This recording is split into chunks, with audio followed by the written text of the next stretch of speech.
주님께서 다시 오심으로 말미암아 우리 가운데 영원한 구원과 은혜를 허락하시는 심판주로 오시는 주님을 믿으십니까? 이 시간 전심으로 그런 주님 앞에 기대함으로 함께 찬양하며 나아가십시다. 지금은 엘리야 때처럼 주 말씀이 선포되고 또 주의 종 모세의 때와 같이 언약이 선포되네. 비록 전쟁과 기근과 비방 환난 날이 다가와도 우리는 광야에 외치는 소리 주의 길을 예비하라. 보라 주님 구름 타시고 나 밟을 때에 다시 오시네. 모두 외치네. 이는 은혜의 해니 시온에서 구원이 임하네.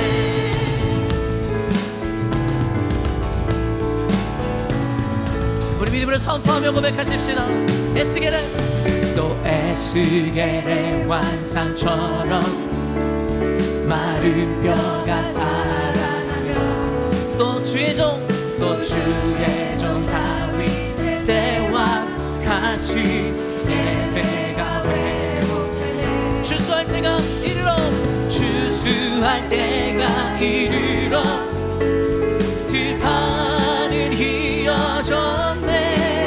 우리는 추수할 뿐 되어 주 말씀을 선포.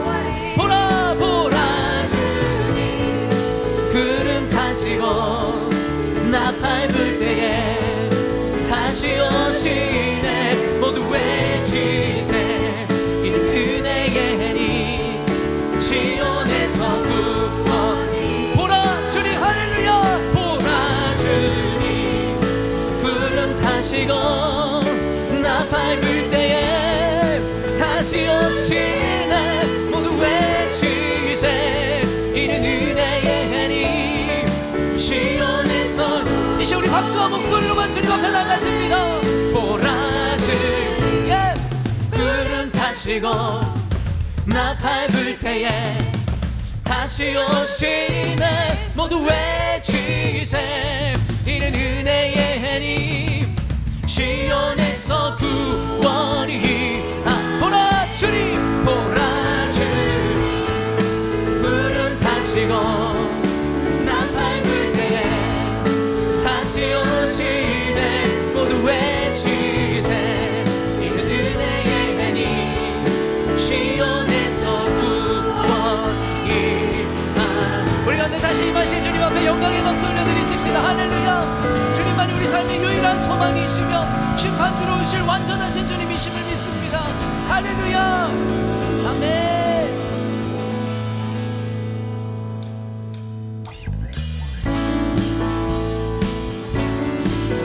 여러분, 예수님만이 우리의 소망이심을 믿으십니까? 우리 전심으로 박수치며 고백하십시다. 예수 열방의 소망, 예수 우리의 위로자, 주는 온 땅의 영원한 소망. 예수 어둠 속의 빛, 예수 어둠 속의 빛, 예수 변함없는 진리. 주는 온 땅에 빛이 되시네. 우리 위해 죽으시고 다시 사신 생명. 우리 위해 죽으시고 다시 사신 생명의 주. 우리 믿음으로 주님만이 소망이요 변함없는 반석이라. 주님만이 온 세상을 비추시네. 또 죽음에서 부활하신 우리 구주 평강의 왕, 주를 믿는 모든 자의 소망.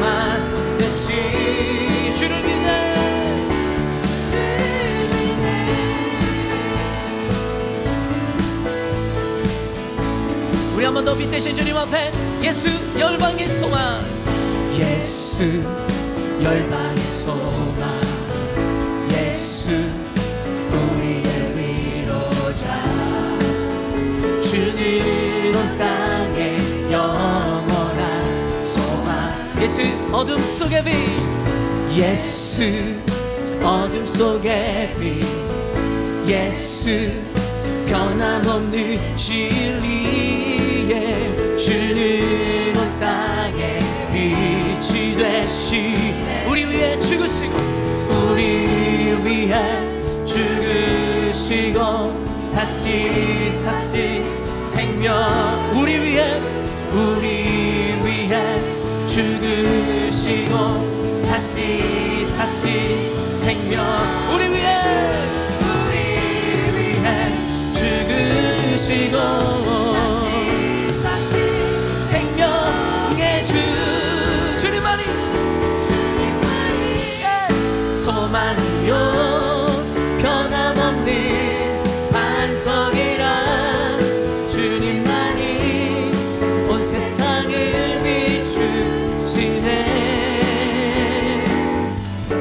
죽음에서 부활하신 우리 구주 평강의 왕, 주를 믿는 모든 자의 삶. 우리 한 번 더 믿음으로 주님만이 우리의 소망이십니다. 할렐루야. 주님만이 소망이요 변함없는 반석이라, 주님만이 온 세상을 비추시네.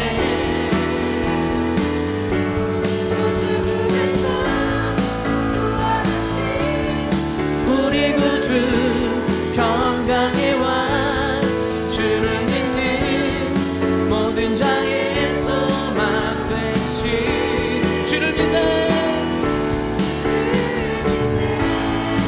주를 믿네, 주를 믿네, 주를 믿네. 할렐루야. 주님만이 우리의 유일한 소망이시며 생명이신 하나님이심을 믿습니다. 할렐루야. 네.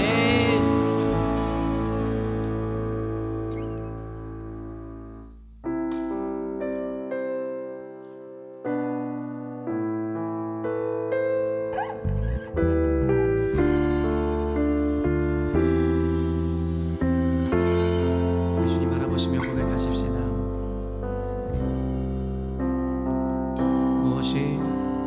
무엇이 변치 않아, 내 소망이 되면 무엇이 한결같아, 내 삶을 품으리. 그누가 날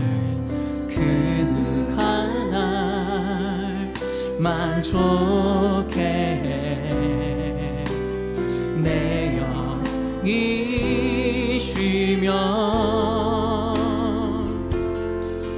그 누구 기다려, 내 영이 기쁘리.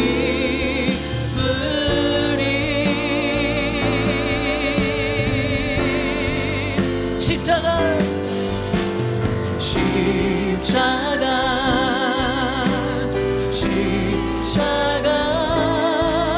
그 그늘 아래 내 소망이 있네. 십자가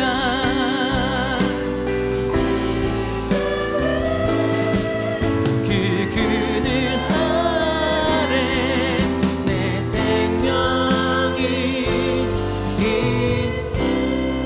우리 한 번 더 고백하십시다. 무엇이 변치 않아, 무엇이 변치 않아,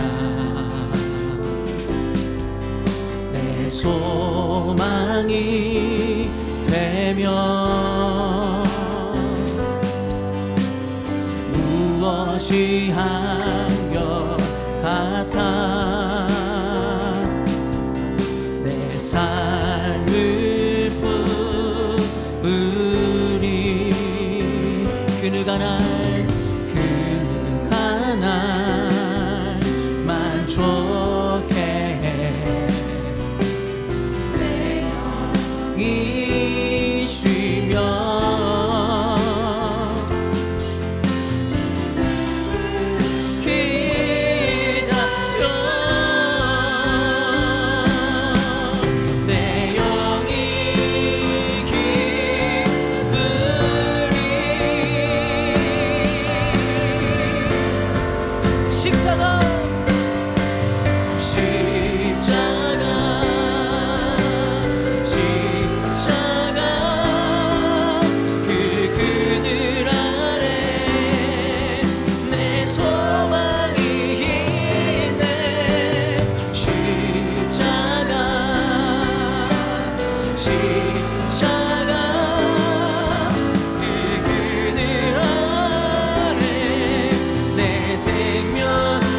주님의 피 묻은 십자가를 바라보며 믿음으로 고백하십시다.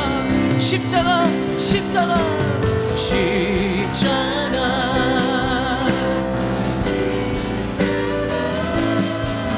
그 그늘 아래 내 소망이 있네.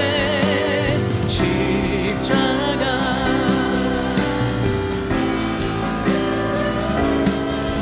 그 그늘 전심으로 믿음으로 고백하며 주님 앞에 내 사모하는 주님 할렐루야. 내 사모하는 주님 온 세상 부으시라. 내 사모하는 주님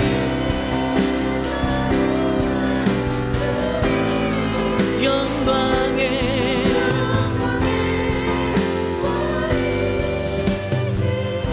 주님 다시 오실 때까지 주님 다시 오실 때까지 나는 이 길을 가리라.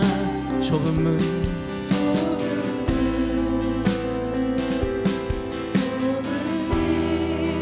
나의 십자가 지고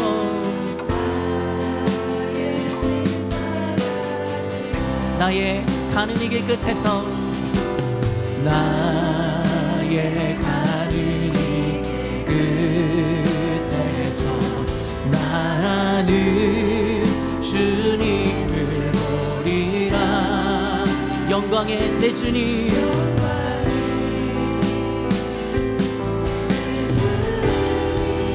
나를 맞아주시리. 주님 다시 오실 때까지 주님 다시 오실 때까지 나는 일어나 달려가리라. 주의 영광 온 땅 덮을 때 나는 일어나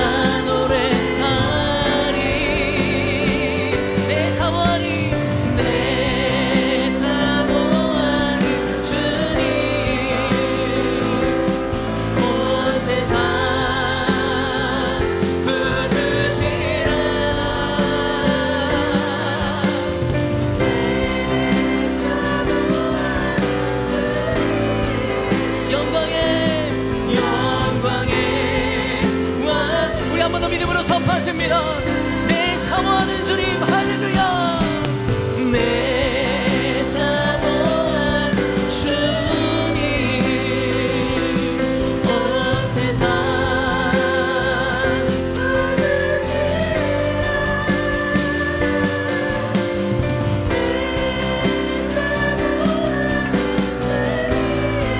영광에 이제 우리 마지막으로 한 번 더 믿음으로 고백했습니다.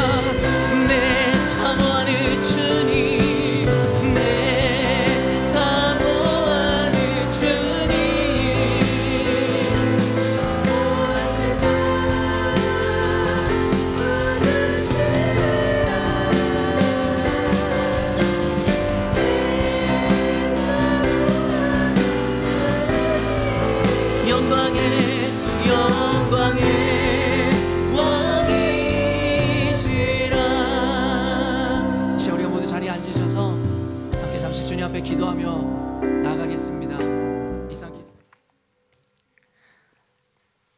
이 시간에 함께 말씀 보도록 하겠습니다. 거룩한 주일, 오늘 주님께서 저와 여러분에게 주시는 말씀은 누가복음 2장 41절로 52절까지의 말씀입니다. 누가복음 2장 41절로 52절까지의 말씀입니다. 우리 같이 한 절씩 믿음으로 교독하여 읽도록 하겠습니다.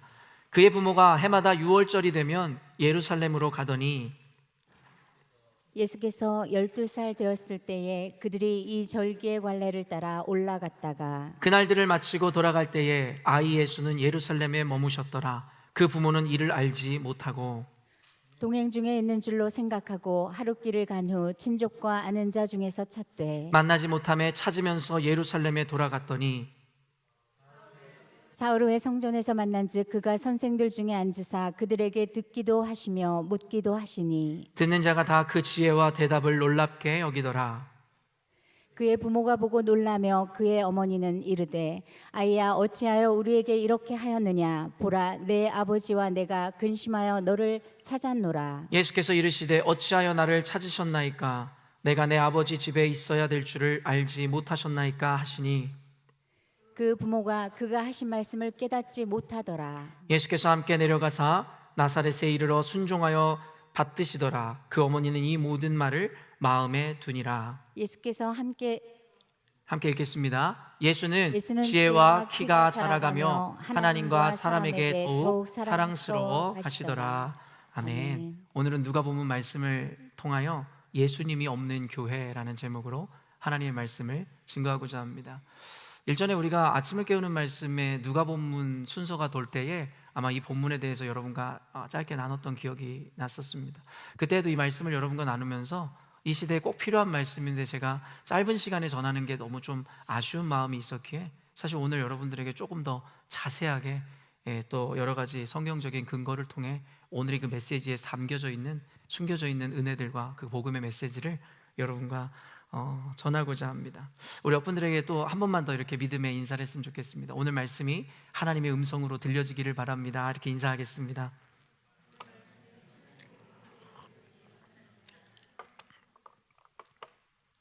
통상적으로 우리가 속해 있는 이 종교를 기독교라고 합니다. 사실 언젠가도 제가 이야기했지만 기독교는 종교가 아니거든요. 그것은 삶 자체이고 어떤 카테고리로 묶을 수 있는 개념의 것은 아니에요.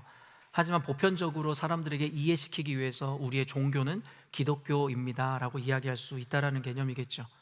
근데 여기서 여러분 기독이라 함은 여러분 무슨 의미인지 여러분 잘 알고 계시죠?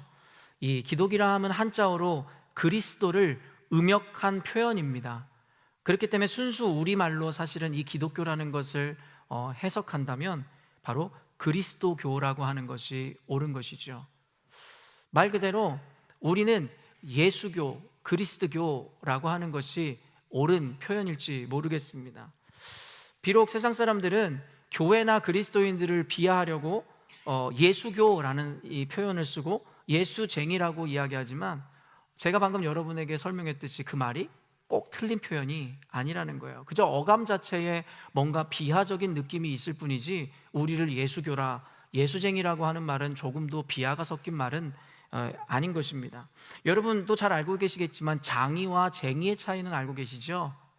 장이라 하면 뭔가 전문가를 의미하는 것입니다. 대장장이라든가 그리고 우리 하나님을 뜻하는 토기장이에서 이 장이는 무언가의 이 전문적인 어떤 기술이나 실력을 가지고 있는 자들을 이야기할 때 붙이는 말입니다. 근데 쟁이라는 것은 무엇이냐면 사람의 어떤 특정한 성질이나 행동을 뜻하는 말이어서 결국에는 뒤에 안경쟁이라고 붙인다면 안경을 늘 쓰는 사람들을 이야기하는 거예요. 근데 우리가 아까도 이야기한 것과 같은 개념으로 예수쟁이가 좀 비하처럼 들리듯이 안경쟁이라고 하면 우리는 뭔가 좀 안경을 쓴 사람들을 비하한다라고 느끼는 경향이 있지만 사실은 이 사전적인 의미에서 보면은 안경쟁이라고 하는 것은 비하하는 이야기가 아니라 안경을 쓴 사람들의 특징을 빗대어 이야기하는 표현인 것입니다. 그래서 여러분 우리가 이 방귀쟁이라고도 하잖아요. 그러니까 늘 방구를 끼는 사람을 방귀쟁이라고 하는 거예요. 그리고 고집쟁이, 그러니까 늘 고집이 센 사람들을 고집쟁이라고 하는 거예요. 그러니까 그러한 특징을 가지고 있는 사람. 그거 보세요. 결국엔 방귀쟁이나 고집쟁이나 다 나쁜 거 아니에요? 그러니까 예수쟁이, 안경쟁이라고 하는 거 나쁜 거 아닙니까? 라고 이야기할 수 있겠는데요. 여러분, 멋쟁이는 어때요? 그러니까 이 쟁이라는 말이 우리의 그냥 어떤 편견에 사로잡혀서 부정적으로 들릴 뿐이지, 그 의미를 새기면 사실은 쟁이라는 것은 어떠한 특정한 어떤 특징을 가진 사람들, 성질을 가진 사람들의 행동이나 모습을 표현하는 거라고 이야기하는 거예요. 그러니 우리는 예수님의 가르침을 따라 그의 삶을 이 삶대로 행동하고 살아가는 자들이기 때문에 예수쟁이라고 하는 것은, 그것은 욕이 아니라 칭찬인 거예요. 여러분이 만약에 세상에 나가 이 예수쟁이야 라는 이야기를 들었다면 여러분의 삶 가운데서 예수님을 따라 살아가는 그 모습들을 보여주었기에 듣는 칭찬이라고 생각하시면 된다는 거예요. 결국에는 보는 이의 관점에 따라, 듣는 자의 생각에 따라 들려지는 말이 저주와 같이 들려질 수도 있겠지만 그것이 하나의 축복의 메시지로도 들려질 수 있다는 것은 성경에서 비근하게 우리에게 이야기하는 그 원리인 것입니다. 말씀도 마찬가지인 것이겠죠. 말 그대로 여러분, 우리가 믿는 이 기독교, 그리스도교에서 예수님은 교회의 중심이자 전부입니다. 기독이라 하여 그리스도를 내세우었다는 것은 바로 그리스도 예수께서 우리 종교, 우리가 믿는 신앙의 중심임을, 그리고 전부임을 분명하게 표현하는 이 표현이라 생각합니다. 여러분은 복음이라는 이야기를 잘 알고 있습니다. 영어로 이야기하면 복음은 good news라고 하죠. 근데 여러분, good news가 여러분에게 무엇입니까? 여러분에게 복음은 무엇입니까? 현대교회는 그리스도 하면서 그리스도에 대해 잘 모릅니다. 그리고 현대교인들은 복음하지만 복음이 뭔지를 모릅니다. 제가 여러분들에게 그냥 단순하게 복음이 무엇입니까? 라고 묻는다면 여러분 뭐라 대답하시겠습니까? 혹시 그것에 대한 바른 대답을 한다 할지라도 정말 그러한 고백처럼 여러분 담아내는 삶을 살고 계시냐라는 거예요. 우리는 모두 복음을 듣길 원해요. 굿뉴스를 듣길 원하죠. 근데 말 그대로 그 굿뉴스라는 것은 내가 바라고 원하는 소식을 듣고 싶은 것이죠. 어떻게 보면 우리가 생각하는 그 굿뉴스에는 그 어느 곳에서도 우리의 신앙의 전부인 예수 그리스도를 찾아보기 힘들지 모르겠다라는 것이죠. 그래서 바울은 이 로마에 보내는 서신서인 로마서에서 이 복음이 무엇인지에 대해서 분명하게 정의했습니다. 바로 복음은 곧 그 아들에 대한 것, 그리고 그 아들이라 함은 예수 그리스도라고 이야기하는 것이죠. 로마서 1장 1절에서 2절 말씀인데요, 한 목소리로 읽어보겠습니다. 시작. 예수 그리스도의 종 바울은 사도로 부르심을 받아 하나님의 복음을 위하여 택정함을 입었으니 이 복음은 하나님이 선지자들을 통하여 그의 아들에 관하여 성경에 미리 약속하신 것이라. 요즘에 이 오픈 더 바이블에서 로마서를 펼쳐가면서 자세하게 강의하고 있는데, 여러분 모두가 여러 사정으로 인해 참여하지 못하기 때문에 잠깐 로마서에 담겨있는 내용들을 여러분에게 펼쳐 보여드리는 것입니다. 왜냐하면 이 로마서는 성경의 꽃이며 성경 중에 성경이라고 불릴 만큼 많은 학자들이나 많은 이들에게 영향력이 있었던 성경이에요. 물론 모든 성경이 하나님의 말씀이기 때문에 그 중에 가치를 매긴다는 것이 어폐가 있을 수 있겠으나 그만큼 로마서가 많은 사람의 삶을 바꿨다는 것이죠. 초대교부인 어거스틴부터 시작해서, 그리고 종교개혁자인 마틴 루터가 로마서의 말씀을 통해서 종교개혁을 단행했다는 건 우리가 너무나 잘 알고 있는 것이에요. 그리고 누구나 한 번쯤은 읽어봤고 들어봤을 법한 이 철로 역정을 쓴 존 버년도 마찬가지였으며, 감리교회 창시자였던 요한 웨슬리도 마찬가지였습니다. 그리고 여러분 잘 알고 계시는 장로교회 창시자격으로 부를 수 있는 존 칼빈도 결국엔 로마서를 통해서 깊은 회심을 경험했음을 우리는 알고 있을 때에, 로마서에 담겨있는 이 로직은, 이 교리는 단순한 지식의 차원을 넘어 삶을 변화시키고 구원을 허락하는 능력의 말씀이고 논리라는 것을 우리가 알 수 있다는 것이죠. 그런데 이 로마서를 애초에 사도 바울이 쓰게 된 이유 자체가 무엇이었냐면 바로 로마 교회를 살리기 위함이었어라고 그 목적을 밝히고 있습니다. 그 말은 무엇이냐면 생명을 살리고 교회를 살리는 것은 바로 복음이며, 그리고 바울의 논리에 따르면 그 복음은 예수 그리스도라고 이야기하고 있는 것입니다. 로마서 1장 15절인데요, 한번 읽어보겠습니다. 시작. 그러므로 나는 할 수 있는 대로 로마에 있는 너희에게도 복음 전하기를 원하노라. 사도 바울은 로마에 무너져가는 교회 가운데, 질서를 잃어버린 교회 가운데 복음을 전하기를 원했어요. 할 수만 있다면 너희들에게 내가 복음을 전하기를 원하노라. 사실 당시에 로마 교회는요, 지도자가 없었어요. 왜냐하면 로마 교회는요, 고린도 교회나 에베소 교회, 다른 여타 교회들처럼 어떤 사도들에 의해서 세워진 교회가 아니었단 말이에요. 예수님의 제자들이었던 사도들은 한 번도 로마에 가서 교회를 복음을 전한 적이 그 전에 없었다라는 거예요. 그렇기 때문에 전승에 의하면 이것들도 분명하게 이야기할 수 없어요. 왜냐하면 성경에 나타나고 있지 않기 때문입니다. 그런데 어떤 이 전승에 의하면 이 성령 강림 이 때에 마가의 다락방에 모였던 120명의 문도 중에 혹은 거기에 참여했던 이들이 흩어져 로마에 가서 그곳에서 그 복음으로 인해 교회를 세웠다는 설과, 이도 아니고 어떤 이들은 그저 이 다니는 무역인들, 무역상인들이 복음을 접해 듣고 로마에 가서 교회를 세웠다라는 여러 가지 이 설이 있습니다. 그러나 분명한 건, 성경에 나와 있는 건 로마에는 그 어떤 사도도 그들에게 복음을 전하거나 가르친 적이 없었다라는 거예요. 그로 말미암아서 로마 교회에 생겨났었던 상황이 무엇이냐면 거짓 교사들과 거짓 선지자들이 판치기 시작했다라는 거예요. 왜냐하면 정확한 복음의 기초 아래 가르쳐진 적이 없었거든요. 복음을 이야기하고 교회는 세워져 있었지만 거기에 진짜 복음 내지는 그 논리를 가르친 적이 없었거든요.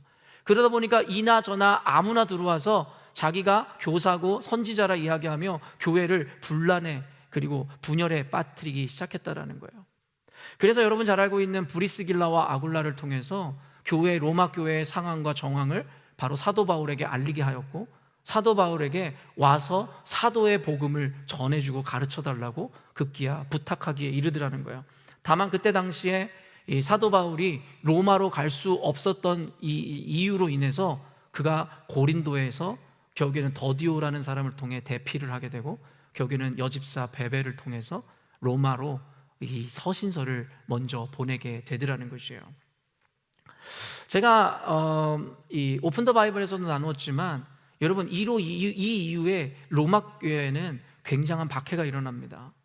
여러분 잘 알고 계시는 네로 황제부터 시작해서 결국에는 기독교가 정식 종교로 공인을 받게 되는 콘스탄티누스 대제에 이르기까지 약 300년이라는 시간 동안에 기독교는 굉장한 박해를 당하게 되고, 그때 여러분 알고 계시는 그 카타콤이라는 지하 무덤에서 여러분 신앙을 지키고자 했었던 사람들은 300년 동안 빛을 한 번도 보지 않고 그 지하 무덤에서 신앙을 절개를 지켰다라는 거예요. 세대를 거듭하면서 어떤 이들은 햇볕을 한 번도 보지 못한 이들이 있었으며, 어떤 이들은 시체 냄새를 맡으며 그 신앙을 지켜갔어야만 했습니다. 여러분 그냥 듣기만 해도 끔찍하지요. 그냥 보기만 해도, 생각만 해도 정말 우리는 해낼 수 없는 일일 것만 같습니다. 근데 학자들은 이야기하기를 무엇이냐면 그들이 그러한 핍박과 환난과 암울한 시대 가운데 그들이 견뎌낼 수 있었던 이유가 바로 로마에 보낸 바로 이 로마서, 그리고 그곳에 담긴 이 복음의 기준 때문이라고 이야기합니다. 여러분 현대 교회는 감성주의에 빠져 있습니다.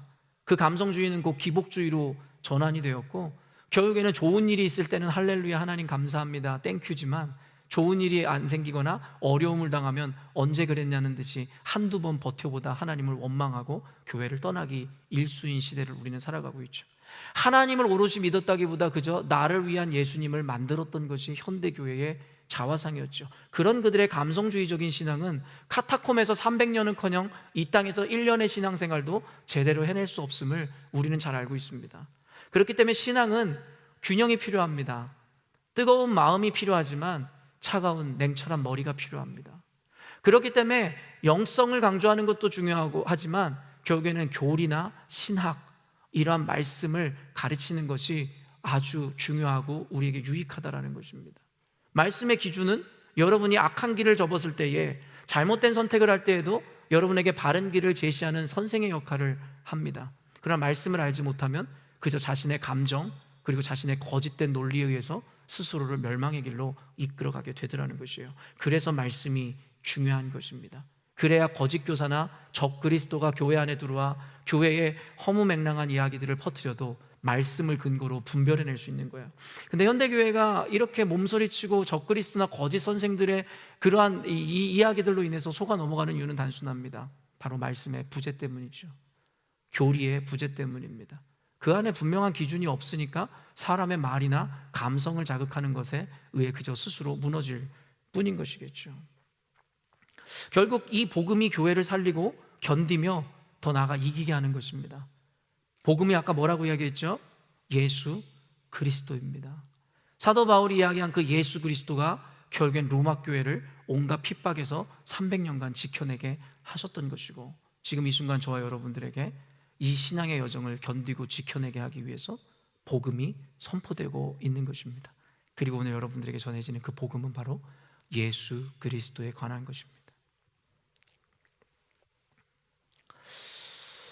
그런데 오늘 본문을 보니 교회의 핵심이며 이 복음 자체인 예수를 잃어버린 현대 그리스도인의 삶과 무엇보다 교회의 모습을 대변하여 보여주는 듯하여 좀 씁쓸합니다.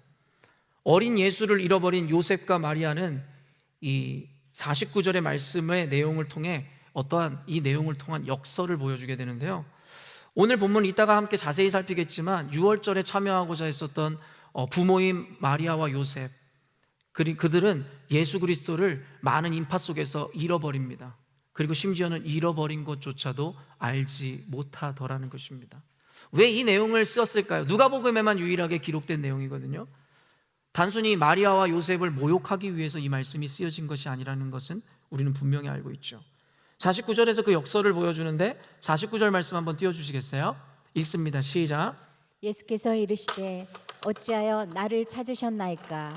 내가 내 아버지 집에 있어야 될 줄을 알지 못하셨나이까? 이 이야기가 무엇이에요? 예수를 잃어버린 그 마리아에게 이렇게 이야기하는 거예요. 어찌하여 나를 찾으셨나이까? 내가 내 아버지 집에 있어야 할 줄을 알지 못하셨나이까? 이게 보여주는 역설이 무엇이에요? 교회에는 예수님이 계셔야 하는데 현대를 살아가는 우리들은, 현대의 교회는 예수님을 잃어버렸다라는 거예요. 이게 바로 성경이 보여주는 역설인 것입니다. 오늘의 이 역설적 표현은 오늘날의 예수님을 잃어버리고 진짜 복음을 잃어버린 현대 교회를 신랄하게 비판하고 있는 메시지인 것입니다. 사실 오늘 본문을 온전하게 이해하기 위해서는, 아니요, 오늘 본문이 아니라 성경을 온전히 이해하기 위해서는 제가 늘 강조하지만 당시의 시대 배경과 사회적 인식에 대해서 알아야 됩니다. 그렇지 않으면 우리가 문자주의적 해석을 하기 시작하면 시대착오적인 해석을 내놓을 수밖에 없는 거예요. 그렇기 때문에 온전히 복음을 받아내기 위해서는 당시에 이 글이 쓰여졌었던 시대 배경과 상황들을 온전히 알지 못하면 성경을 우리는 바로 이해하지 못하고 기복주의적으로 받아들이게 된다는 것이죠. 요즘 계속 이야기하지만 예수님이나 바울은 자신을 혹은 그리스도를 가르치시고 나타낼 때에 여러분 구약의 말씀을 인용했습니다. 구약의 말씀을 인용했을 수밖에 없었던 여러 가지 이유가 있었는데 그 중에 한 가지가 무엇이냐, 바로 구약 성경과 신약 성경의 연속성을 설명해내기 위해서였습니다. 여러분 다 알고 계시겠지만 당시 유대 사회에 있었던 세계관은 무엇이었냐면 바로 율법주의였습니다. 바로 구약 성경이라는 세계관 안에 갇혀 있었던 자들이에요. 그렇기 때문에 그들이 갖고 있었던 메시아 대망 사상은 구약 성경으로부터 시작된 것이기에 예수 그리스도를 유대인들에게 전하기 위해서는 필연적으로 구약 성경의 당위가 예수 그리스도임을 밝혀야만 하는 그 논리적 작업이 필요했던 거예요. 그래서 바울은, 그리고 그리스도는 그가 말씀을 가르치거나 나타낼 때마다 구약 성경을 인용했던 것이고, 여러분도 잘 알고 계시겠지만 유대인이 대상이었던 그 마태복음, 사복음서 중에 마태복음은 처음에 족보를 나열함으로 말미암아 예수 그리스도의 그 계보를 보여주죠. 그러므로 말미암아 예수는 너희들이 이야기했던 다윗의 씨앗이고 너희들이 기다렸던 메시아임을 여러분 당위적으로 밝혀주더라는 것입니다. 즉 예수 그리스도야말로 구약에 예언되고 계시된 하나님의 언약의 상징이며 열매라는 것을 분명하게 밝히기 위해서 구약 성경을 지속적으로 여러분 강조하고 인용했던 것이에요. 그런데 우리가 구약 성경을 잘 알지 못하기 때문에 예수님이나 바울이 사용한 구약 성경의 인용구를 우리가 모를 뿐이지, 아까도 얘기했지만 당시 유대인들은 어떤 세계관을 갖고 있었다고요? 율법주의 세계관을 갖고 있어서 그들은 적어도 우리보다 구약 성경에 대해서 굉장히 잘 알고 있었어요. 그래서 예수님이나 바울 사도가 구약 성경을 인용하면 그들은 알고 있었어요. 이것이 바로 구약 성경에 등장하는 내용이라는 것을 말입니다. 오늘 본문에도 구약의 말씀이 인용된 부분이 있습니다. 여러분 뭔지 못 찾으시겠죠? 오늘 말씀에 대해서 52절 한번 읽어볼까요? 제가 우리 아이들을 위해서 기도할 때마다 늘 인용하는 성경 구절인데요, 읽어보겠습니다. 시작. 예수는 지혜와 키가 자라나가며 하나님과 사람에게 더욱 사랑스러워 가시더라. 누가복음에는 예수님의 유소년 시절을 기록하고 있으면서 예수님이 자라가면서 신체적인 것뿐만 아니라 영적으로 무럭무럭 자라나고 강건해졌음에 대한 표현을 사용하고 있습니다. 그런데 이것이 바로 구약 성경에 등장하는 인용구라는 걸 여러분은 잘 모르실 거예요. 사무엘상 2장 26절 말씀 한번 보겠습니다. 읽습니다. 시작. 아이 사무엘이 점점 자라매 여호와와 사람들에게 은총을 더욱 받더라. 구약 성경을 읽어왔던 유대인들은 이것이 인용된 이야기라는 것을 알고 이것이 바로 예수 그리스도께서 바로 사무엘의 어떤 모형이라는 것, 그것들에 대해서 인식하게끔 되어지더라는 것입니다. 아까도 말씀드린 바와 같이 구약 성경을 이렇게 인용하는 바는 신구약 성경의 연속성과 함께 예수 그리스도께서 너희들이 필연적으로 기다렸었던 메시아라는 것에 대한 당위를 밝히기 위함인 어떤 논리적인 근거와 이유도 있지만, 사실은 그 당시에 빗대어서 사용되었던 구약의 말씀이 가지고 있었던 배경이 바로 지금 이야기하는 이 시대의 배경과 같다라는 것에 대한 영적인 의미도 담고 있습니다. 여러분 이해가 되십니까? 그렇기 때문에 이 성경에는 이렇게 숨겨져 있는 중의적인 의미가 너무 많아요. 우리가 이걸 다 찾아내기 위해서 성경 공부를 하고 지금도 목회자나 학자들은 공부를 하는 것입니다.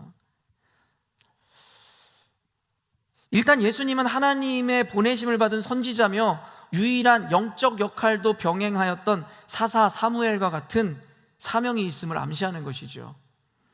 바로 사무엘이 그렇게 자라났듯이 예수님이 그렇게 자라났다라는 것을 보여줌으로 말미암아, 여러분 예수님에게 우리가 흔히 삼중직이 있었다고 이야기하잖아요. 그 삼중직이 뭐였죠? 네? 왕, 제사장, 선지자입니다. 예수님은 이 세 가지 삼중직을 모두 가지고 있는 분이라고, 그래서 우리는 그리스도라 이야기하고 기름 부음을 받은 자라 이야기하는 것입니다. 그 중에 한 가지가 바로 선지자이며 바로 사사 사무엘, 그와 같은 역할을 감당했었던 자임을 보여주는 것이겠죠.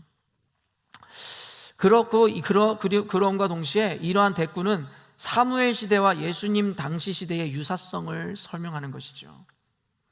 여러분 사무엘서의 배경이 되는 그 시대가 어떤 시대였는지 여러분 알고 계시죠? 어떤 시대일까요? 사사시대잖아요. 왜냐하면 여러분도 알겠지만 이스라엘의 마지막 사사가 우리가 알고 있는 삼손이 아니라 사무엘이라는 것을 우리가 알고 있어요. 사무엘 시대는 바로 그 사사 시대를 계속해서 이어가고 있는 시대 상황이었다라는 거예요. 근데 우리는 많은 목회자들을 통해서 들었는데 사사 시대 하면은 그 시대 상황이 어땠다라는 거예요? 좋지 않았다는 것이죠. 사사기 17장 6절 말씀이에요. 읽습니다. 시작. 그때에는 이스라엘의 왕이 없었으므로 사람마다 자기 소견에 옳은 대로 행하였더라. 여러분 사사 시대의 지금 시대 상황이 어떻다고요? 왕이 없었다는 거예요. 왕이 없기 때문에 질서가 없었다라는 것이고, 사람마다 그러므로 말미암아 자기의 소견대로 자기가 옳은 대로 행했다라는 것이에요. 왕이 없다, 그리고 자기의 소견대로 행했다, 그 말이 무엇입니까? 말 그대로 무질서와 혼돈의 시대가 바로 사사 시대였음을 이야기하고 있는 것이겠죠. 근데 재밌게도 이는 시대를 관통하는 세계관입니다. 바로 예수님 시대가 그러하였고, 너무나 안타깝게도 21세기를 살아가고 있는 이 시대가 그러하다라는 것이죠. 여러분 잘 알고 계시는 포스트 모더니즘 시대의 특징이 무엇이에요?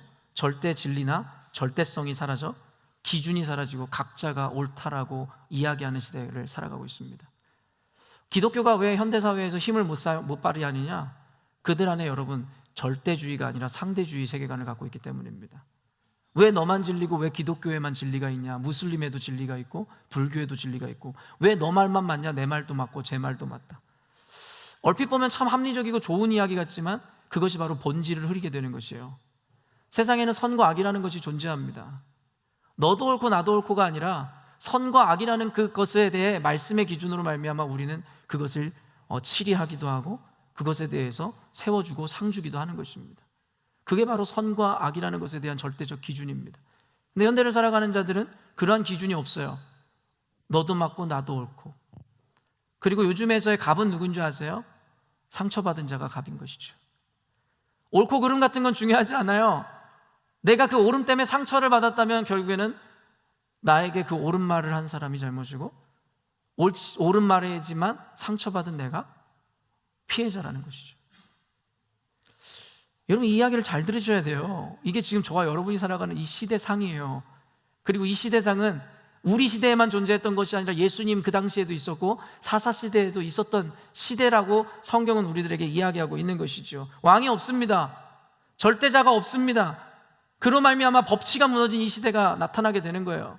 기준이 사라지고 절대성이 사라지고 각자가 자기 소견대로 옳은 대로 생각하고 그것이 옳다 여기는 시대, 사사시대가 그래야 하고 예수님 당시 시대가 그래야 했고 포스트 모더니즘이 지배하고 있는 지금 저와 여러분이 살아가고 있는 21세기가 그렇다라는 것입니다. 또 한 가지, 왕의 부재라는 것이 영적으로는 어떤 의미로 이어지겠습니까? 사무엘상 3장 1절이에요. 읽습니다. 시작. 아이 사무엘이 엘리 앞에서 여호와를 섬길 때에는 여호와의 말씀이 희귀하여 이상이 흔히 보이지 않았더라. 왕의 부재는 영적인 의미로 뭘로 이어져요? 말씀의 부재로 이어지는 것이고, 여러분 우리는 그 상황을 성경에 있는 내용을 그대로 보고 있는 것입니다. 근데 너무나 안타깝게도 보여짐에도 불구하고 보지 않는 자들, 로마서에 그대로죠.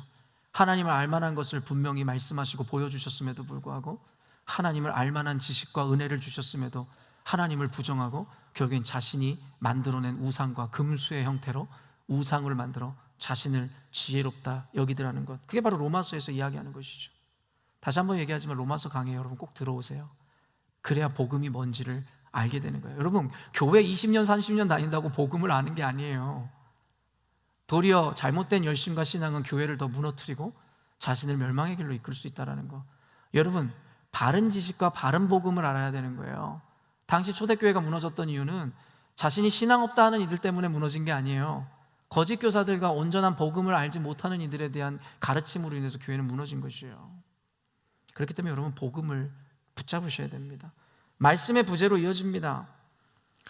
시대가 악하고 무지하여 서로 옳다 여기며 죄를 범하던 시대가 바로 사무엘, 예수님 그리고 오늘날의 시대인데, 바로 오늘날의 시대가 말씀 부재의 시대를 살아가고 있음을 이야기합니다.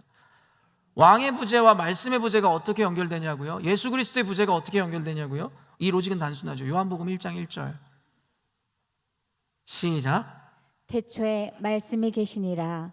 이 말씀이 하나님과 함께 계셨으니 이 말씀은 곧 하나님이시라. 그럼 여기서 로직을 다 한데 뭉치도록 하겠습니다. 요한복음 1장 1절은 예수 그리스도에 관한 이야기라는 건 제가 설명하지 않아도 아는 것이겠죠. 그리고 이 요한복음 1장 1절은 태초에 말씀이 계시니라. 그리고 이 말씀이 예수 그리스도시며 예수 그리스도께서 곧 하나님이심을 밝히는 굉장한 위대한 선언입니다. 말 그대로 예수 그리스도께서 말씀이십니다. 그리고 예수 그리스도께서 왕이십니다. 왕의 부재, 말씀의 부재, 이는 즉 예수 그리스도의 부재를 의미하는 것이라는 단순한 논리가 만들어지는 순간인 것이겠죠. 오늘날 교회가 왜 기준을 잃어버렸느냐? 오늘날의 교회가 왜 로마 교회나 고린도 교회처럼 분열하고 있느냐? 왜 오늘의 교회가 스스로 상처받은 자라 코스프레하며 교회의 본질을 흐리느냐? 왜 선과 악이라는 것에 대한 기준을 잃어버린 채 무엇이 옳고 무엇이 그릅니까? 라는 왜 반문이 들어오느냐? 말 그대로 자신 안에 옳고 그름에 대한 기준이 없고, 그 기준이 없다는 것은 말씀이 없는 것이고, 말씀이 없는 것이라는 것은 그 안에 예수 그리스도께서 계시지 않는다는 것이고, 그것이 어떤 개인의 문제가 아니라 우리 교회의 문제라면 안타깝게도 우리 교회 안에는 예수 그리스도께서 계시지 않는다는 단순한 결론에 도달하게 되는 것입니다. 그런데 재미있는 것은 현대교회는 이런 사실조차 인식하지 못한다는 거예요. 교회 안에 예수가 없다라는 거. 그리고 즉 자신의 삶 가운데 말씀이 부재하고 있다는 사실을 몰라요. 그래서 자신의 신앙의 연수를 자랑하고 직함을 자랑하고 자신이 뭐 어떤 자라고 자랑하며 결국엔 그의 무지를 그대로 여과 없이 드러내죠. 41절 45절에서 그런 모습이 나타나는데 한번 읽어볼까요? 읽습니다. 시작.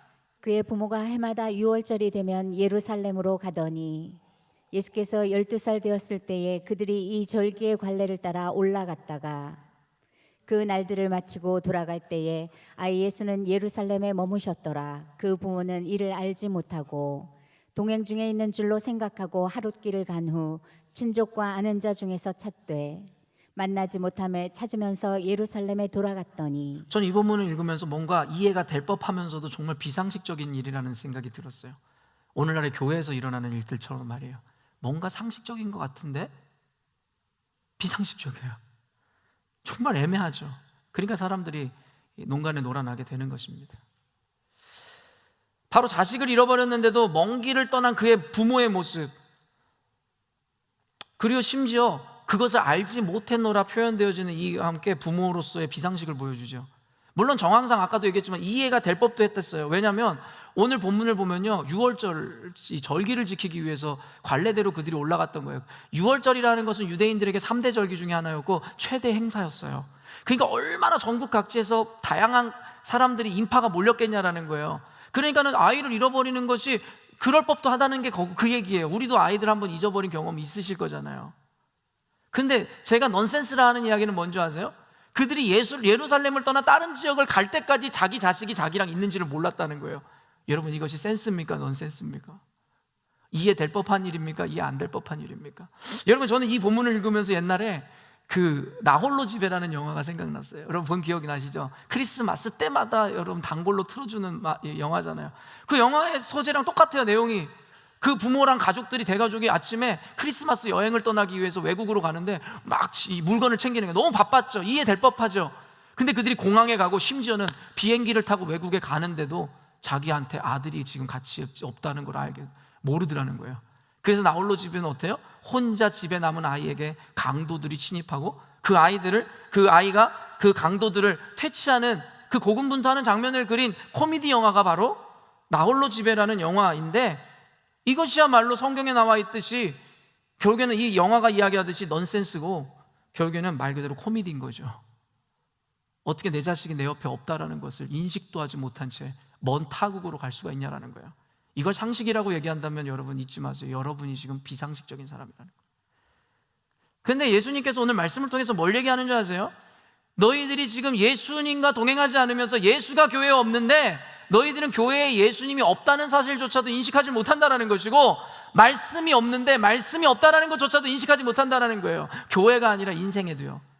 자기는 예수를 믿는데요, 근데 그 안에 예수가 없어요. 말씀이 없어요. 그 기준이 없어요.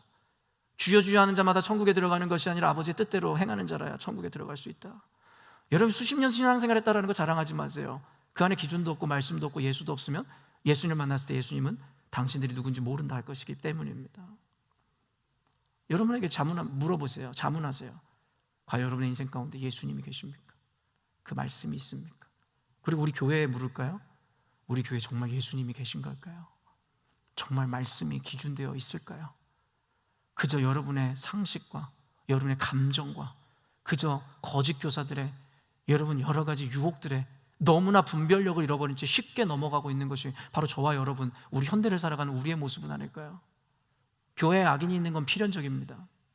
거짓 선진자들은 늘 따라오게 되어 있습니다. 예기치 못하게 광명의 천사로도 둔갑한다라고 이야기하죠. 왜냐하면 진리가 세워지는 곳에 악인들은 꼭 출몰해야만 하기 때문입니다. 그게 바로 바른 교회라는 것의 하나의 증명이기 때문입니다. 우리 열린문교회는 숱한 악인들에 의해서 지금까지 왔고 지금도 교회 안에 말도 안 되는 일들도 일어납니다. 왜 분별 못하십니까? 예수가 계시지 않기 때문입니다. 그 말씀의 기준이 없기 때문입니다. 여러분 말씀에 비추어 보세요. 감정의 렌즈로 보는 것이 아니라 말씀의 렌즈로 보는 거예요. 칼빈의 눈으로 성경을 읽는 것이 아니라 성경의 렌즈로 칼빈을 해석하는 것이고, 다윗의 렌즈로 성경을 읽는 것이 아니라 성경의 관점으로 다윗의 삶을 조명하는 거예요. 정치인의 눈으로 교회를 생각하거나 정치를 보는 것이 아니라 성경의 눈으로 그 정치인을 판단하는 거예요. 목사의 눈으로 교회를 보는 것이 아니라 말씀의 눈으로 목사를 보는 거예요. 그게 성경적 세계관이고 성경적 기준입니다. 그것을 잃어버렸기 때문에 우리는 감성주의적이고 그저 질서가 없고 기준이 없는 시대 가운데 교회는 다니면서도 진짜 참 복음을, 참 믿음을 갖지 못하게 되고, 그로 말미암아 세상은 교회를 보고 실망하고 교회를 떠나가는 것입니다.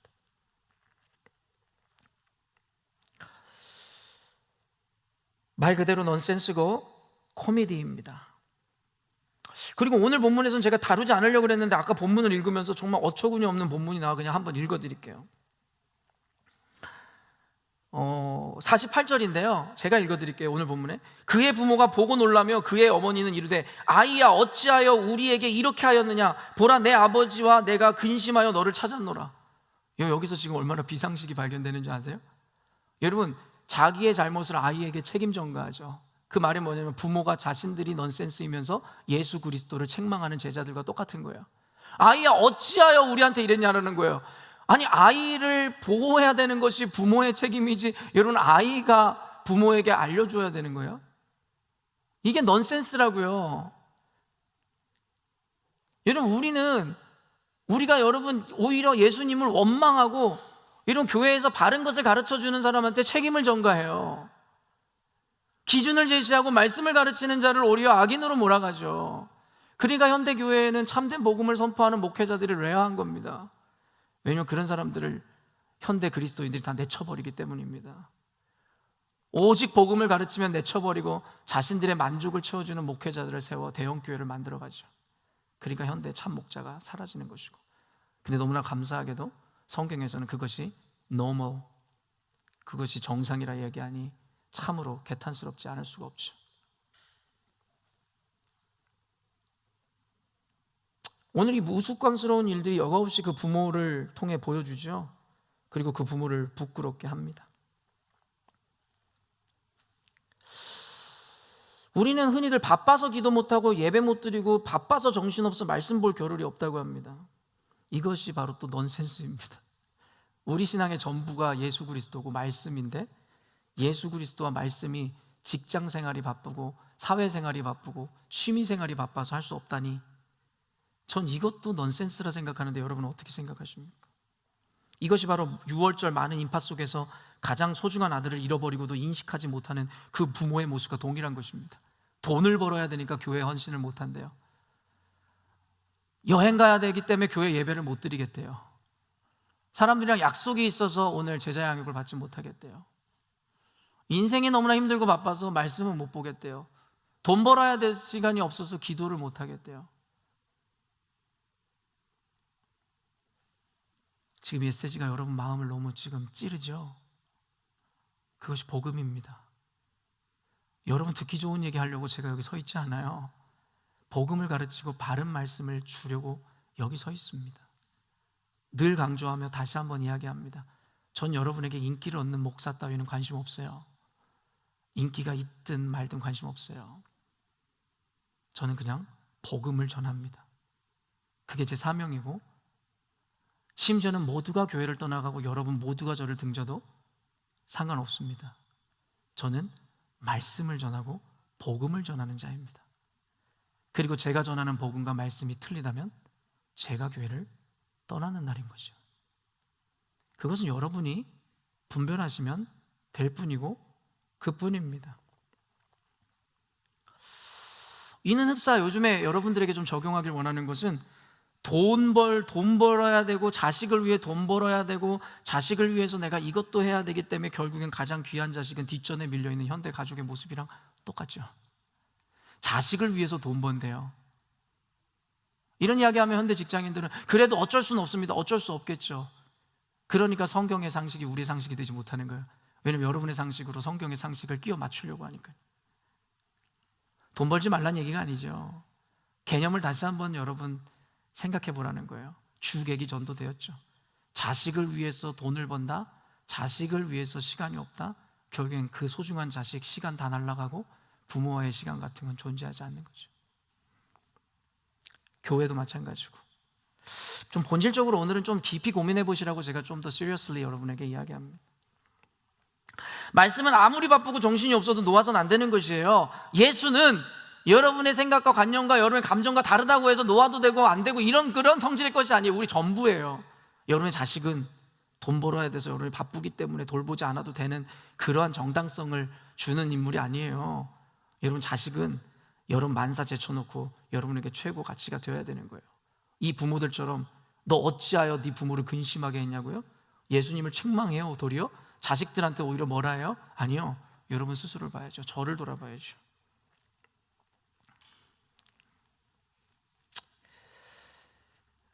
즉 바쁘고 정신없어 아들을 잃어버렸다, 말씀을 놓쳤다, 예수를 잊었다.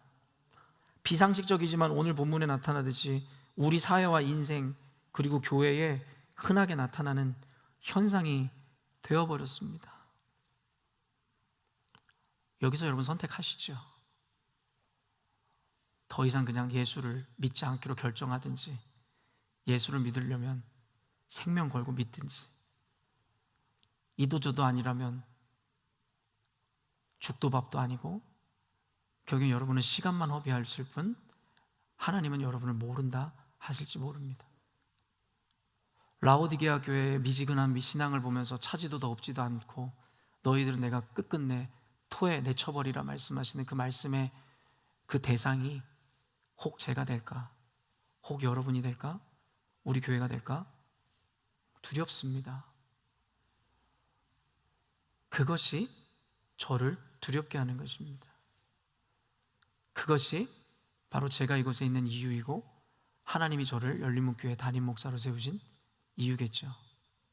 선택은 여러분이 하셔야 됩니다. 예수쟁이로 살아갈 것인가? 아니면 반씩 양다리를 걸쳐놓고 살아가는 그저 그런 사람이 될 것인가? 결론은 분명합니다. 예수쟁이는 살 것이요 그저 그런 자들은 그들이 그러하였듯이 언젠가 예수님을 만날 때 네가 도무지 누군지 모른다, 나를 당장 떠나가라 라는 이야기를 듣게 되겠죠. 결론을 맺어가려고 합니다. 서원에서도 밝혔듯이 복음은 단순히 우리를 편안하게 해주거나 우리 상식적 욕구를 채워주는 것이 복음이 아니에요. 그것은 그냥 여러분이 좋아하는 것이지 하나님 관점에서의 복음은 여러분의 만족과 갈구를 채우는 것이 아니라 하나님 당신의 구원을 전해줌으로 구원받는 백성들을 만드는 것이 하나님이 말씀하시는 복음입니다. 인생을 성공하게 하거나 우리가 원하는 복을 얻게 하는 것은 더더욱 아닙니다. 지금까지 그렇게 신앙생활 해오신 분들이 계시다면 여러분 그것은 성경에서 조금 더 이야기하는 복음이 아니니까 여러분이 여지까지 얼마나 허망한 것을 쫓아왔는지를 발견하시면 돼요. 복음은 예수 그리스도를 의미하는 것이고 그리고 예수 그리스도는 즉 구원임을 밝히는 것이 바로 오늘 성경의 메시지인 것입니다. 즉 복음은 예수 그리스도로 인하여 구원을 얻는 것임을 정의할 수 있을 것이며 우리의 인생에서 구원을 얻는 것만큼 복되고 귀한 것이 어디 있는지에 대해서 여러분에게 자문하라는 거예요. 구원이 당연한 것이라 여기지 말고 그 구원이라는 가치가 얼마나 절대적이냐면 여러분이 그저 해도 되고 안 해도 되고 받아도 되고 안 받아도 되고 하는 문제가 아니라는 거예요. 그런데 오늘날의 교회를 보면 누구도 구원을 받는 것에 대해서 관심을 갖지 않아요. 그냥 구원은 당연히 따놓은 당상인 것처럼 착각을 하고 그 외에 부가적인 것 더 주십시오, 내게 더 내려주십시오. 그게 신앙이고 복음으로 대체돼 버렸는데 그건 복음이 아니죠. 마태복음 16장 26절 말씀인데요, 한번 읽어보겠습니다. 시작. 사람이 만일 온 천하를 얻고도 제 목숨을 잃으면 무엇이 유익하리요? 사람이 무엇을 주고 제 목숨과 바꾸겠느냐? 여러분이 복음이라 생각하는 그 모든 건 얻어보십시오. 성공, 명예, 돈, 부, 관계, 모든 걸 다 얻어보십시오. 그 모든 것을 다 얻고도 만약에 목숨을 잃어버리면 뭐가 그게 좋냐라는 거예요. 여러분이 말 그대로 자식을 위해 돈을 많이 벌었는데요, 집도 사놓고 막 좋은 집에다가 좋은 차에다가 다 갖춰놨는데 이제는 행복을 누려보려니 그 자식이 내 곁에 없네요. 그게 무슨 허망한 삶입니까? 온 천하를 얻고도 궁극적으로 구원을 얻지 못한 삶은 여러분 그것이야말로 루저인 거죠.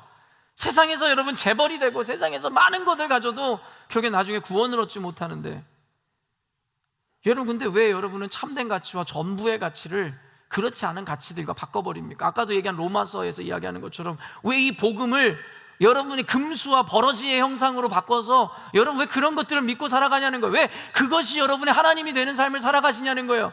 여러분의 감정적인 전의, 연민, 왜 그런 것이 여러분의 우상이 되고 살아가냐는 거예요. 그냥 말씀의 기준으로 여러분의 감정과 여러분의 인생을 쳐서 복종하면 될 뿐인데요, 왜 그렇게 살아가시냐는 거죠. 그런데 우리는 주객이전도돼요. 옛말에 제사에는 관심이 없고 제밥에만 관심이 있다는 말처럼 복음을 듣기를 원한다 하면서도 그 주체인 예수님에게는 관심이 없고 그 외의 것에만 관심이 있어요. 목사님 이제 그런 설교 그만 좀 하세요. 이게 바로 대변하는 거죠. 저는 여러분에게 전부를 설교하고 있어요. 오직 예수 말씀 외에는 다른 것을 전한 적이 없어요. 사도 바울이, 사도들이 그러한 것처럼 저는 오직 예수 말씀 외에는 여러분에게 전한 적이 없어요. 근데 저를 비난하거나 저에 대해서 평가하는 이들은 복음의 메시지나 내용 따윈 관심이 없어요. 참 아이러니하죠. 전부를 가르쳐주고 있는데 그렇지 않은 것들로 인해서 평가와 판단을 하는 우리들의 모습이 말입니다. 마태복음에는 세 가지 비유가 등장합니다. 마태복음 13장 44절 48절 말씀인데 제가 읽어드릴 텐데 여러분 좀 마음에 새겨보시고 적용해 보십시오. 천국은 마치 밭에 감추인 보화와 같으니 사람이 이를 발견한 후 숨겨두고 기뻐하며 돌아가서 자기의 소유를 다 팔아 그 밭을 사느니라. 또 천국은 마치 좋은 진주를 구하는 장사와 같으니 극히 값진 진주 하나를 발견하며 가서 자기의 소유를 다 팔아 그 진주를 사느니라. 또 천국은 마치 바다에 치고 각종 물고기를 모으는 그물과 같으니 그물에 가득함에 물가로 끌어내고 앉아서 좋은 것은 그릇에 담고 못된 것은 내버리느니라. 이것이 바로 하나님의 나라, 구원, 복음에 대한 메시지입니다. 주객이 전도되어 버렸어요. 예수와 말씀이 없는 교회에서 잃어버린 것에 대해서는 관심이 없고 자신의 욕망을 채우기에 급급한 현대의 그리스도인들, 회개하십시오. 회개하지 않으면 구원은 없습니다. 짐 엘리엇 선교사가 그런 얘기했죠. 늘 제가 이야기하고 인용합니다. 영원한 것을 얻고자 영원하지 않은 것을 버리는 자는 결코 바보가 아니다. 영원한 것을 얻고자 영원하지 않은 것을 버리는 자는 결코 바보가 아니다. 여러분, 왜 영원한 것을 얻고자 하지 않고 영원하지 않은 것을 얻고자 오히려 영원한 것을 버리는 바보와 같은 삶을 살고 계십니까? 제가 지금 여러분에게 집 팔아 논 팔아 교회에 헌금하라는 얘기가 아니에요. 직장이고 자식이고 내팽개치고 교회 와서 예배드리고 헌신하라는 얘기가 아니에요. 예수님을 믿는다는 것은, 복음을 그리고 구원을 힘입은 자라는 것은 바로 영원한 가치를 위해서 영원하지 않은 것을 날마다 부인하고 버릴 수 있는 삶을 이야기하는 것임을 잊지 마십시오.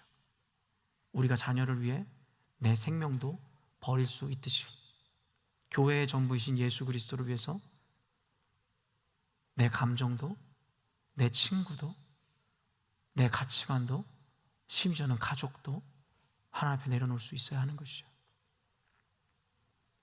가족 얘기만 나오면 학을 띠는 분들 들으십시오. 그런 분들을 위해서 예수님이 말씀하셨어요. 내가 이곳에 온 것은 너희 가정에 화평을 주러 한 것이 아니라 검을 주러 왔노라고. 여러분, 여기서 이야기하는 것은 가족을 버리라는 것이 아니에요. 누가 내 부모이고 누가 내 형제이냐. 문 밖에 서 있던 마리아와 그 형제들에게 이야기했던 예수님의 평가를 기억하세요. 예수님이라는 절대 가치와 진리 앞에 가족이라는 최고의 가치마저도 비교 대상이 되게 하지 말라는 것입니다. 아브라함이 율법도 생기기 전에 의로 여김을 받았던 이유가 무엇인 줄 아십니까? 바로 그 아들 독생자 이삭을, 외아들 이삭을 하나님께 바침으로 말미암아 하나님이 그것을 의로 여기셨다라는 거예요. 가족 중요하죠. 저도 가족이 있습니다. 그러나 가족이 내 생명을 구원의 길로 이끄는 것이 아닙니다. 오직 하나님의 말씀과 진리 앞에 비추어 여러분의 인생을 평가하시고 분별하십시오. 아침을 깨우는 말씀에서 하는 잠언서에 이야기하는 지혜는 곧 분별력이라 규정하고 정의할 수 있습니다. 분별력이 없는 자는 스스로 지혜자라 이야기할지라도 그들은 지혜자가 아니라 미련한 자이고 악한 자라 잠언서에서는 규정하는 것입니다. 분별력이 없어 스스로를 지혜롭다 이야기하나 결국에는 멸망을 향해 가는 자들에 대한 이야기들이 성경에 등장하는 것이죠. 들을 귀 있는 자는 들을지어다. 저는 그저 말씀과 복음을 전하고 선택은 여러분에게 넘기는 것이고 저는 그것이 제 책임의 전부이고 이제는 여러분의 책임으로 넘어가는 것입니다. 이제는 우리 삶 가운데 가장 좋은 예수님을 교회의 주인으로 모심으로 말미암아 진정한 참된 교회가 되어야 할 것입니다. 우리 열린문교회는 그를 위한 부르심이 있다고 저는 확신합니다. 목에 칼이 들어와도 모든 것을 잃어버려도 그 가치를 지켜낼 것입니다. 그리고 여러분은 저와 함께 그 참된 가치를 향해 걸어가는 동역자로 주님이 불러주셨습니다. 가정 가운데 그 동역을 그리고 진리를 무너뜨리려고 하는 이들은 앞으로도 수없이 나타날 것인데 여러분 저와 함께 말씀을 기준으로 오직 성경적인 세계관을 통해 거짓과 악을 분별해내므로 여러분의 영혼과 가정을 영원한 구원으로 이끄시는 이새의 뿌리이며 하나님의 사람들 되시기를 주님의 이름으로 축원합니다. 기도하겠습니다.